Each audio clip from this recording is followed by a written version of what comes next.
Are you out of the shower yet, Pong? Your tea is almost ready. We've got lots to do today. Oh, oh, Pong, what's happening? I think we need to reboot the generator. Yes, Captain Buster. A reboot has already been initialised. Reboot complete. All systems operational. Energy levels are now at maximum. Phew, that's better. You know why this has happened, Buster? You've been using way too much energy. I think you might be right, Poogle. Buster, you've just been sent a new mission. It's all about renewable energy, and it might give you some ideas. Renewable energy? That does sound interesting. Download the mission brief, Poogle, and let's get started. Of course, Buster. Download complete. Humans use electricity to power nearly everything. They use so much electricity they have to get it from a variety of sources, because no one source can supply enough. Humans get energy from natural gas, oil and coal, which are fossil fuels, nuclear power and renewable energy sources, which come from things like the wind, the sun and the sea. Your mission is to investigate wind power, which is a renewable form of energy. Wind is one of many types of renewable energy, generated from a natural resource that can never be used up. I know you never run out of wind, Pong. Humans have used wind energy for a very long time. The first windmills were built over 5,000 years ago. Today, wind energy is also used to generate electricity. Wow, that is clever. How much electricity is made from wind power then? Well, Buster, did you know the UK is the windiest country in Europe? This makes it the perfect place to capture wind energy. There are over 1,000 wind farms with nearly 7,000 wind turbines, which create enough electricity to power 8 million homes. That's 11% of the UK's overall energy, which means wind is a very important source of power for the UK. OK, Poogle, that's a lot of wind farms. But what exactly is a wind farm? Is it a place where animals like Pong live together and have really bad wind? Not quite, Buster. When wind turbines are grouped together in one place, it's called a wind farm. Wind farms can be built on land, these are called onshore wind farms, or out at sea, these are called offshore wind farms. When deciding where to put a wind farm, there are lots of things humans have to think about. They have to be positioned carefully so they can capture the most amount of wind. Humans also try to make sure they have as little impact as possible on the countryside. So, Poogle, just how tall is a wind turbine? Well, wind turbines come in different sizes, but are usually about 80 metres high. That's as high as 18 double-decker buses. And the blades can sweep a circle in the sky as long as a football field. Wow, that's so tall. Why are they so tall, Poogle? Well, on planet Earth, the higher up you go, the windier it is. And more wind means more electricity can be made. Why are they all the same colour? Why can't they be bright blue like me? Well, most wind turbines are painted light grey. This helps them blend into the skyline. Is a wind farm noisy? Well, on Earth, they measure sound in something called decibels. A normal car is about 100 decibels. Whispering is about 40 decibels. And a wind farm will have a sound level of about 35 to 45 decibels. OK, but I still don't understand how a turbine turns the wind into energy. OK, Buster, you might need your notebook for this then. Ha! Yeah.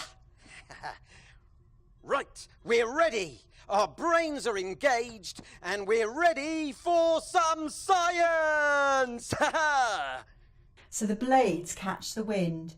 Each blade of the wind turbine is angled in a special way, like an aeroplane's wings. A force known as lift is generated on one side and the blades start to spin round. A sensor is used to make sure the turbine keeps pointing into the wind. The blades turn the rotor. Each turn of the rotor is called a revolution. The rotor turns a shaft that is connected to a set of cogs called a gearbox. The gearbox is connected to a generator which makes electricity when it turns. The gearbox is like gears on a bike. It makes the generator spin fast, even when the turbine blades are spinning slowly. The generator uses an electromagnetic field to change the mechanical energy into electrical energy. The electrical energy then travels along cables down the tower to a substation. Here it's converted to a high voltage before being delivered to the national grid. The blades are connected to the rotor's connected to the gearbox connected to the generator, and that makes electricity. Ha! Very clever, Buster. But, wait a minute. What happens if there isn't any wind? Well, wind turbines start operating when there is only a light breeze. Would you like me to demonstrate this using the wind simulator? Wind simulator? Huh, yes, please. Stand by for turbine simulation. Right, Poogle, let's go. Simulation activated. Oh, that's really not very much wind, is it? Wind turbines reach maximum power output when there is a moderate breeze. Oh, okay. So this is a bit more windy. Sometimes a wind turbine stops moving, but often this is actually because there is too much wind. Whoa! I think we better stop the wind, Poogle. Abort turbine simulation. Simulation terminated. Are you all right, Pong? Oh, I think that was way too much wind, Poogle. I can see why turbines would have to protect themselves from damage in gales. I think Pong does too. Wind power is a low-carbon energy source because wind turbines don't need any fuel. They are also clean and friendly to the environment.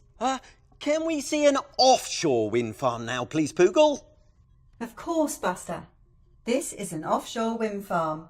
Winds at sea are often more frequent and more powerful, which means they can make more energy.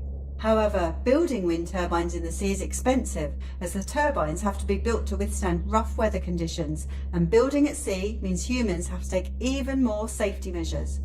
Also, even at sea, they have to be careful not to disturb the wildlife and birds, and must make sure they don't get in the way of the shipping lanes and fishing areas.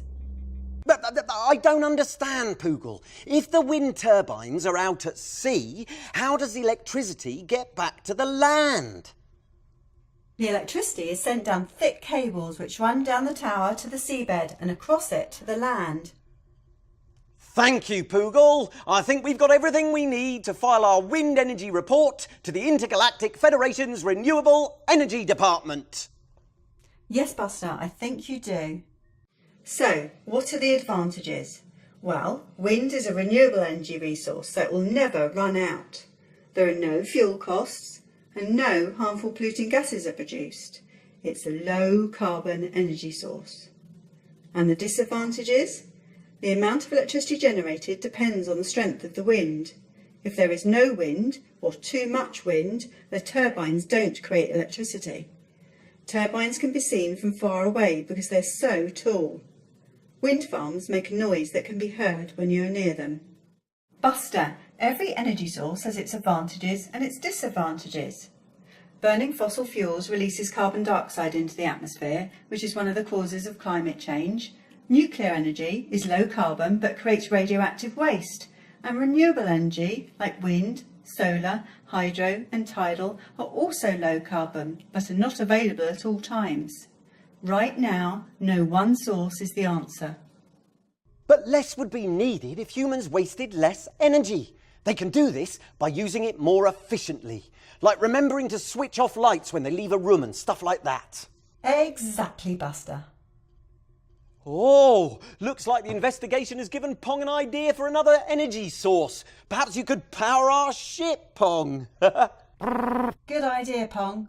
There's just one small problem. There's no wind in space.